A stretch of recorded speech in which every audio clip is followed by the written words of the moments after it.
ನೇಹಾ ಹಿರೇಮಠ ಹಾಗೂ ಅಂಜಲಿ ಅಂಬಿಗೇರ ಕೊಲೆ ಪ್ರಕರಣವೇ ಇನ್ನೂ ತಾರ್ಕಿಕ ಅಂತ್ಯ ಕಂಡಿಲ್ಲ. ಕೋರ್ಟಿನಲ್ಲಿ ವಿಚಾರಣೆ ನಡೆಯುತ್ತಲೇ ಇದೆ. ಹೀಗಿರುವಾಗಲೇ ಹಾವೇರಿ ಜಿಲ್ಲೆಯಲ್ಲಿ ಮತ್ತೊಂದು ಮರ್ಡರ್ ಆಗಿದೆ. ಕೊಲೆಯಾಗಿರುವುದು 22 ವರ್ಷದ ಯುವತಿ. ಹೆಸರು ಸ್ವಾತಿ. ಕೊಲೆ ಆರೋಪಿಯ ಹೆಸರು ನಯಾಜ್. ಮಾರ್ಚ್ 6ನೇ ತಾರೀಕು ಹಾವೇರಿ ಜಿಲ್ಲೆ ರಾಣೆಬೆನ್ನೂರು ತಾಲೂಕಿನ ಪತ್ತೇಪುರ ಬಳಿ ಒಬ್ಬ ಯುವತಿಯ ಶವ ಪತ್ತೆಯಾಗಿತ್ತು. ಪೊಲೀಸರೇ ಯುಡಿಆರ್ ಅಂದ್ರೆ ಅನ್ಯಾಚುರಲ್ ಡೆತ್ ಕೇಸ್ ದಾಖಲಿಸಿಕೊಂಡು ಪೋಸ್ಟ್ ಮಾರ್ಟಂ ಕೂಡ ಮಾಡಿಸಿದ್ರು. ತನಿಖೆ ನಡೆಸಿದ ಪೊಲೀಸರಿಗೆ ಯುವತಿಯನ್ನು ಕೊಲೆ ಮಾಡಿ ತುಂಗಭದ್ರಾ ನದಿಯಲ್ಲಿ ಬಿಸಾಕಿ ಹೋಗಿದ್ದಾರೆ ಅನ್ನೋದು ಗೊತ್ತಾಯಿತು. ಆಮೇಲೆ ಅದು ಸ್ವಾತಿ ಅನ್ನೋ ಯುವತಿಯ ಶವ ಅನ್ನೋದು ಕನ್ಫರ್ಮ್ ಆಯಿತು. ಸ್ವಾತಿಗೆ ಇನ್ನು 22 ವರ್ಷ.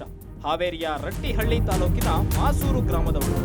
ಈ ಸ್ವಾತಿ ನಯಾಜ್ ಅನ್ನೋ ಹುಡುಗನನ್ನ ಪ್ರೀತಿ ಮಾಡ್ತಿದ್ದಂತೆ.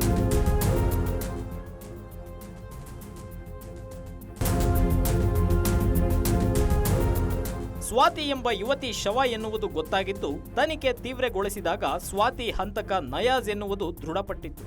ಇದೀಗ ನಯಾಜ್ ಸೇರಿದಂತೆ 3 ಆರೋಪಿಗಳ ಹೆಡೆಮುರಿ ಕಟ್ಟಿದ್ದಾರೆ. ಆದರೆ ನಯಾಜ್ನ ಕ್ರೌರ್ಯ ಬೆಚ್ಚಿ ಬೀಳಿಸಿದೆ. ಸ್ವಾತಿ ಎಂಬ ಯುವತಿ ಹತ್ಯೆ ಪ್ರಕರಣಕ್ಕೆ ಸಂಬಂಧಿಸಿದಂತೆ ನಯಾಜ್ ಹಾಗೂ ವಿನಯ್ ದುರ್ಗಾಚಾರಿ ಎಂಬ ಯುವಕರೇ ಸ್ವಾತಿ ಹತ್ಯೆಗೈದವರು ಎಂದು ತನಿಖೆ ವೇಳೆ ಗೊತ್ತಾಗಿದೆ.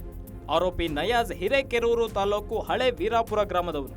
ಕೊಲೆಯಾದ ಸ್ವಾತಿ ಹಾಗೂ ಕೊಲೆ ಮಾಡಿದ 3 ಆರೋಪಿಗಳು ಹೋರಿ ಬೆದರಿಸುವ ಸ್ಪರ್ಧೆಯ ಅಭಿಮಾನಿಗಳು.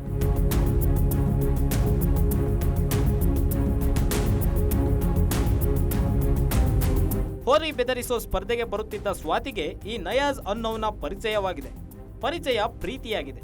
ನಯಾಜ್ ಜೊತೆಗೆ ವಿನಯ್, ದುರ್ಗಾಚಾರಿ ಅನ್ನೋ ಇನ್ನಿಬ್ಬರ ಜೊತೆಯಲ್ಲೂ ಸಹ ಸ್ನೇಹ ಬೆಳೆದಿದೆ. ಪ್ರೀತಿ ಮಾಡ್ತಿದ್ದ ನಯಾಜ್ ಸ್ವಾತಿಗೆ ಮತಾಂತರವಾದರೆ ಮದುವೆಯಾಗ್ತೇನೆ ಎಂದು ಹೇಳಿದ್ನಂತೆ. ಆದರೆ ಸ್ವಾತಿ ಒಪ್ಪಿಲ್ಲ. ಗೆಳೆಯರಾಗಿದ್ದ ವಿನಯ್ ಮತ್ತು ದುರ್ಗಾಚಾರಿ ಇಬ್ಬರು ಕೂಡ ನಯಾಜ್ನಿಂದ ದೂರ ಇರು ಎಂದು ಹೆದರಿಸಿದ್ರಂತೆ. ಒಪ್ಪದೆ ಹೋದಾಗ ಮರ್ಡರ್ ಆಗಿದೆ ಅನ್ನೋದು ಪ್ರಾಥಮಿಕ ತನಿಖೆಯಿಂದ ಹೊರಬಿದ್ದಿರೋ ಮಾಹಿತಿ. ಅದೇ ಸರ್, ಅವ್ರು ಯಾರು ಆಗಿಲ್ರಿ ಸರ್, ಫ್ರೆಂಡ್ ಅಂತ ನೋಡಂಗಿಲ್ಲ ಸರ್. ಈಗ ಯಾರು ನನ್ನ ಮಗಳಿಗೆ ಅನ್ಯಾಯ ಮಾಡ್ಯಾರ ಸರ್, ನಮಗೆ ನ್ಯಾಯ ತರಿಸ್ಕೊಡ್ಬೇಕು. ಅವ್ರು ಎಂತರಾಗ್ಲಿ ಒಟ್ಟು ಮಾಡಿದರಿಗೆ ಶಿಕ್ಷೆ ಆಗ್ಲೇಬೇಕ್ರಿ ಸರ್. ಅದು ಇನ್ನೊಬ್ರು ಹೆಣ್ಮಕ್ಳು ಈ ತರ ಮಾಡಿರ್ಬಾರ್ದ್ರಿ ಸರ್. ಅದು ನಮಗೆ ನ್ಯಾಯ ಬೇಕು, ತರಿಸ್ಕೊಡ್ಬೇಕ್ರಿ ಸರ್. ಅದು ಯಾವ ತರ ಮಾಡಿ ಹಾಕಿದಾರ ಅವ್ರಿಗೆ ಗೊತ್ತು ಸರ್. ಅದು ನನ್ನ ಮಗಳಿಗೆ ಗೊತ್ತು ಸರ್. ಅದು ಯಾವ ತರ ಶಿಕ್ಷೆ ಮಾಡ್ಯಾರ ಅನ್ನೋದು ಗೊತ್ತಿಲ್ಲ ಸರ್. ನನ್ನ ಮಗಳಿಗೆ ಎಷ್ಟು ಅಲ್ಲಲ್ಲ ಅನ್ನೋದು ಗೊತ್ತಿಲ್ಲ ಸರ್. ಅವ್ರು ನಮ್ಮ ಹೊಟ್ಟೂರ್ದದ್ದು ಅವ್ರಿಗೆ ಹೊಟ್ಟೂರಲ್ಲ ಸರ್. ಅವರಿಗೆ ಶಿಕ್ಷೆ ಯಾರಾಗಲಿ ಸರ್, ಅವ್ರ ಶಿಕ್ಷೆ ಆಗಲೇಬೇಕ್ರಿ ಸರ್. ಇವರು ಇದಾದ ಮೇಲೆ ನಯಾಜ್ ಸ್ವಾತಿಯನ್ನ ಕೊಲೆ ಮಾಡೋಕೆ ಸ್ಕೆಚ್ ಹಾಕಿದ್ದಾನೆ. ಕೊಲೆಗೆ ಸಾಥ್ ನೀಡಿರೋದು ವಿನಯ್ ಮತ್ತು ದುರ್ಗಾಚಾರಿ. ಬಾಡಿಗೆ ಕಾರು ಮಾಡಿಕೊಂಡು ಬಂದವರು ರಾಣೆಬೆನ್ನೂರು ಹೊರವಲಯದ ಸುವರ್ಣ ಪಾರ್ಕ್ಗೆ ಕರೆದುಕೊಂಡು ಹೋಗಿದ್ದಾರೆ. ಬಳಿಕ ಕಾರಿನಲ್ಲೇ ಟವಲ್ನಿಂದ ಕುತ್ತಿಗೆಗೆ ಬಿಗಿದು ಉಸಿರುಗಟ್ಟಿಸಿ ಕೊಂದಿದ್ದಾರೆ. ಮಾರ್ಚ್ 3ನೇ ತಾರೀಕು ಸ್ವಾತಿ ಕಾಣೆಯಾಗಿದ್ದಾಳೆ. ಎಲ್ಲೋ ಹೋಗಿರಬಹುದು ಎಂದು ತಮ್ಮ ಪ್ರಯತ್ನವನ್ನೆಲ್ಲ ಮಾಡಿ 3 ದಿನಗಳ ನಂತರ ಮಿಸ್ಸಿಂಗ್ ಕಂಪ್ಲೇಂಟ್ ಕೊಟ್ಟಿದ್ದಾರೆ.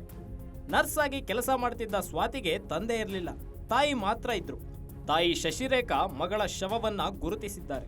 ಮೇಲ್ನೋಟಕ್ಕೆ ಇದು ಲವ್ ಜಿಹಾದ್ ಪ್ರಕರಣ ಎಂದು ಕಂಡುಬಂದರೂ ಸಹ ಆರೋಪಿಗಳಲ್ಲಿ 2 ಹಿಂದೂ ಯುವಕರ ಹೆಸರು ಕೂಡ ಇರೋದ್ರಿಂದ ಇದು ಲವ್ ಜಿಹಾದ್ ಅಲ್ಲ, ಬೇರೇನೂ ಇರಬಹುದು ಎಂಬ ಶಂಕೆಯೂ ವ್ಯಕ್ತವಾಗಿದೆ. ತನಿಖೆ ನಡೆಯುತ್ತಿದೆ.